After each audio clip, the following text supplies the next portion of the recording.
السلام علیکم ناظرین، میں محمد اسلم حسین سیاست کی عالمی خبروں میں آپ سب کا استقبال کرتا ہوں۔ پیش ہے دنیا بھر سے آج کی کچھ اہم خبریں۔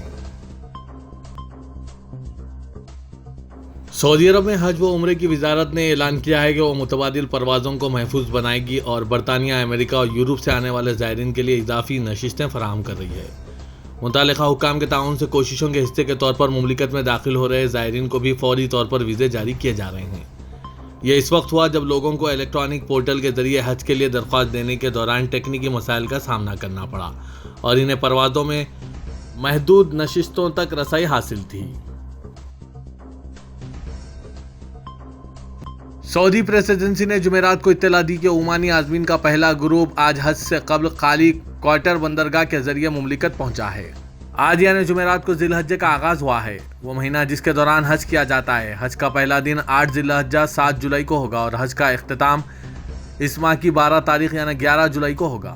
یوم عرفات 9 ذی الحجہ کو منایا جائے گا۔ ایس پی اے نے کہا کہ عازمین کے داخلے کے طریقہ کار کو آسانی کے ساتھ مکمل کیا گیا تھا اور جنرل ڈائریکٹریٹ آف پاسپورٹ جدید تکنیکی آلات اور اہل ملازمین کے ساتھ حجاج کی خدمات کے لیے نامزد سائٹس کی مدد کر رہا ہے تاکہ طریقہ کار بغیر کسی تاخیر کے مکمل ہو سکے۔ سعودی عرب میں ریاض پولیس نے فرضی حج کمپنیاں چلانے والے متعدد افراد کو گرفتار کر لیا ہے۔ سعودی پریس ایجنسی کے مطابق یہ افراد پرائیویٹ گاڑیوں میں عازمین حج کو مکہ مکرمہ لے جانے کا جھانسا دے رہے تھے۔ ریاض پولیس نے کہا کہ گرفتار شدگان دراصل 2 گروہوں میں ہیں جنہیں گرفتار کیا گیا ہے۔ ایک گروہ میں 7 پاکستانی تارکین ہیں۔ یہ لوگ فرضی حج کمپنی چلا رہے تھے، نیز پرائیویٹ گاڑیوں میں عازمین کو مکہ لے جانے کا جھانسا دے رہے تھے۔ دوسرے گروہ میں ایک مصری تارک گرفتار ہوا ہے جبکہ اس کے ساتھیوں کی تلاش جاری ہے۔ یہ لوگ ریاض شہر میں ایک دفتر کھول کر بیٹھے تھے اور حج پر لے جانے کا دعویٰ کر رہے تھے، حالانکہ ان کے پاس اجازت نامہ نہیں ہے۔ دونوں گروہوں سے تفتیش جاری ہے جبکہ ان کے زیر استعمال تمام گاڑیوں کو ضبط کر لیا گیا ہے۔ متحدہ عرب امارات میں وفاقی وزارتوں اور اداروں میں عید الاضحیٰ کی جمعہ 8 جولائی سے پیر 11 جولائی تک تعطیلات ہوں گی۔ وفاقی اتھارٹی برائے سرکاری انسانی وسائل نے جمعرات کو ایک سرکولر میں کہا کہ تمام وفاقی وزارتوں اور اداروں میں کام منگل 12 جولائی کو دوبارہ شروع ہو جائے گا۔ اتھارٹی نے شیخ محمد بن زاید ال نہیان، نائب صدر وزیر اعظم اور دبئی کے حکمران شیخ محمد بن راشد ال مکتوم، سپریم کونسل کے اراکین اور امارت کے حکمرانوں، متحدہ عرب امارات، عرب اور اسلامی ممالک کے عوام کو اس موقع پر مبارکباد پیش کی۔ متحدہ عرب امارات نے بلغاریہ میں یوکرینی پناہ گزینوں کی مدد کے لیے 52 میٹرک ٹن خوراک سے لدا طیارہ روانہ کیا ہے، جو یوکرین کے پڑوسی ممالک میں یوکرینی پناہ گزینوں کو درپیش انسانی اثرات کو کم کرنے کے لیے متحدہ عرب امارات کی طرف سے فراہم کی گئی مسلسل امداد کا ایک حصہ ہے۔ بلغاریہ میں پناہ گزینوں کی تعداد 90,000 سے زیادہ بتائی جا رہی ہے۔ امدادی طیارے کو وزیر مملکت بین الاقوامی تعاون ریما بنت ابراہیم الہاشمی اور بلغاریہ کی وزیر خارجہ کے درمیان ہوئی بات چیت کے بعد روانہ کیا گیا، جنہوں نے 2 طرفہ تعلقات کی مضبوطی اور یوکرینی مہاجرین کو ریلیف فراہم کرنے کے لیے متحدہ عرب امارات کی کوششوں پر زور دیا۔ بلغاریہ میں متحدہ عرب امارات کے سفیر سلطان نے یوکرینی پناہ گزینوں کو ان کے ہمسایہ ممالک میں امداد فراہم کرنے کے لیے قیادت کی ہدایت کی روشنی میں امدادی کوششوں میں فعال طور پر حصہ لینے کے لیے اپنے ملک کی خواہش کا اعادہ کیا، جو UAE حکومت اور اس کے عوام کی بحرانوں کا شکار دوسرے ممالک اور لوگوں کے ساتھ کھڑے ہونے کی سوچ کی عکاسی کرتا ہے۔ متحدہ عرب امارات کے صدر شیخ محمد بن زاید ال نہیان نے ایک قرارداد جاری کی ہے جس کے تحت متحدہ عرب امارات میں مقیم اماراتی ماؤں کے بچوں کو دیگر شہریوں کی طرح تعلیم اور صحت کی سہولیات اور فوائد فراہم کیے جائیں گے۔ نائب وزیر اعظم اور صدارتی امور کے وزیر اس قرارداد کی شقوں پر عمل درآمد کے لیے ضروری ہدایت جاری کیے۔ صدارتی امور، وفاقی اور مقامی حکومتی اداروں کو اس پر عمل درآمد کرنے کے لیے ضروری معاونت فراہم کی گئی ہے۔ صدارتی قرارداد کا مقصد اماراتی ماؤں کے خاندانوں کو زیادہ سے زیادہ مدد اور استحکام فراہم کرنا ہے۔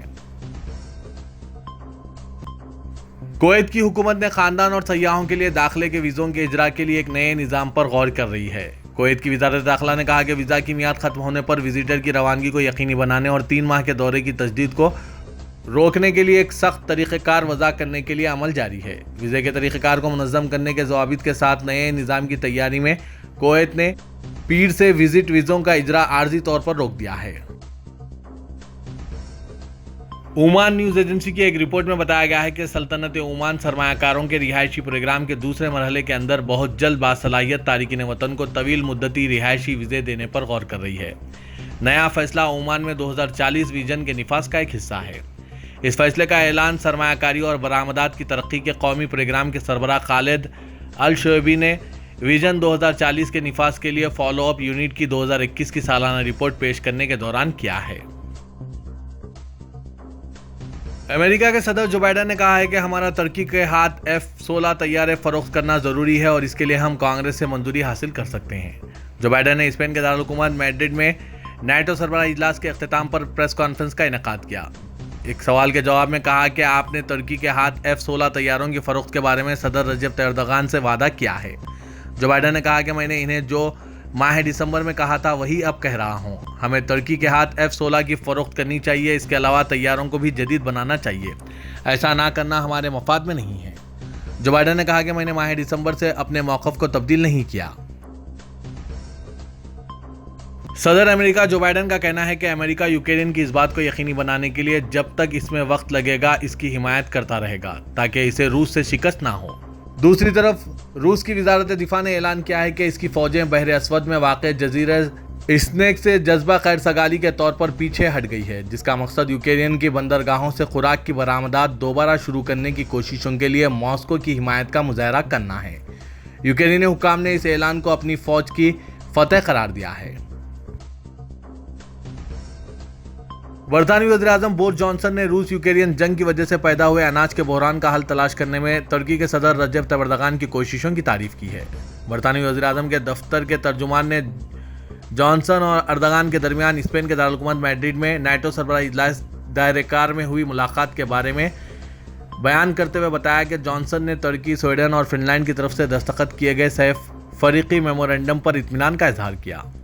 انہوں نے کہا کہ فن لینڈ اور سویڈن کا نیٹو سے الحاق اس اتحاد کو مزید مضبوط کرے گا۔ روسی صدر پوٹن نے کہا ہے کہ ہمیں فن لینڈ اور سویڈن کی نیٹو میں شمولیت سے خوفزدہ ہونے کی ضرورت نہیں ہے۔ پوٹن نے ترکمانستان کی زیر صدارت اشخاباد میں منعقدہ چھٹے بحرے کیسپین ممالک کے سربراہ اجلاس کے دوران میڈیا نمائندوں سے بات چیت کی۔ پوٹن نے میڈرڈ میں نیٹو کے سربراہ اجلاس کے دوران سویڈن اور فن لینڈ کی رکنیت سے متعلق کہا کہ ہمیں اس معاملے میں گھبرانے کی ضرورت نہیں ہے، ہمیں نہ تو کسی متنازع علاقے کا اور نہ ہی کسی اختلاف کا سامنا ہے۔ فن لینڈ اور سویڈن کی نیٹو میں شمولیت سے ہمیں کوئی مسئلہ نہیں ہوگا۔ ماضی میں ہمیں ان ممالک سے خطرہ نہیں تھا، مگر اب اتنا ضرور ہوگا کہ ان دونوں ملکوں نے اپنی سرزمین پر فوجی دستوں اور عسکری ڈھانچے کے قیام کا اگر فیصلہ کیا تو ہمیں بھی ضروری اقدامات کرنا ہوں گے۔ یوکرین کے صدر زیلنسکی نے کہا ہے کہ روس کے زیر حراست 144 یوکرینی فوجیوں کو رہا کروا لیا گیا ہے۔ زیلنسکی نے ایک ویڈیو پیغام کے ذریعے جاری کردہ بیان میں کہا کہ میں ایک خوش آئند اور اچھی خبر دینا چاہتا ہوں، ہم نے 144 یوکرینی فوجیوں کو روس کی حراست سے رہا کروا لیا۔ رہا کروائے گئے فوجیوں میں سے ایک پولیس اہلکار اور 59 نیشنل گارڈز ہیں، 30 کا تعلق نیوی سے، 28 بری فوج سے، 17 سرحدی محافظ اور 9 انسداد دہشت گردی فورس سے ہے۔ زیلنسکی نے کہا کہ رہا کروائے گئے فوجیوں میں سب سے ضعیف العمر 65 سال کا اور سب سے کم عمر 19 سال کا ہے۔ پاکستان میں گزشتہ چند دنوں میں کورونا وائرس کے کیسز میں اضافہ ریکارڈ کیا جا رہا ہے، جس کے بعد حکومت نے اس کی روک تھام کے لیے اقدامات لینے کا فیصلہ کیا ہے۔ قومی ادارہ صحت کے مطابق گزشتہ 2 دنوں میں کورونا وائرس کے نئے کیسز کا تناسب 3.5% تک پہنچ گیا ہے۔ 2 دن قبل کورونا وائرس کے کیسز کے مثبت آنے کا تناسب 3% سے کم تھا۔ جمعرات کو قومی ادارہ صحت کے مطابق پاکستان میں گزشتہ 24 گھنٹوں میں کورونا وائرس کے 641 نئے کیسز رپورٹ ہوئے ہیں اور 119 افراد اس وبا کے باعث تشویشناک حالت میں ہیں۔ پاکستان کے ملتان سے پاکستان انٹرنیشنل ایئر لائنز کی پہلی پرواز جمعرات کو سعودی عرب کے شہر القصیم پہنچی۔ Saudi general authority of civil aviation نے 2020 میں PIA کو القصیم کے لیے ہفتہ وار 2 پروازیں چلانے کی اجازت دی تھی، جنہیں کورونا وبا کے باعث روک دیا گیا تھا۔ اس وقت PIA کے ترجمان عبداللہ خان نے بتایا تھا کہ PIA القصیم کے لیے اسلام آباد اور ملتان سے ہفتہ وار 2 پروازوں کا آغاز کرے گا۔ خیال رہے کہ پاکستان انٹرنیشنل ایئر لائنز کے CEO air marshal Arshad Malik کی پاکستان میں سعودی سفیر نواف بن سعید المالکی سے ملاقات میں سعودی عرب کے شہر القصیم کے لیے پروازیں چلانے کی درخواست کی گئی تھی۔ القصیم کے لیے پروازوں میں PIA کی دلچسپی کیوں ہے؟ قصیم سعودی عرب میں PIA کا 5واں اسٹیشن ہے۔ PIA سعودی عرب کے شہروں دمام، جدہ، ریاض اور مدینہ کے لیے پروازیں چلا رہی ہے۔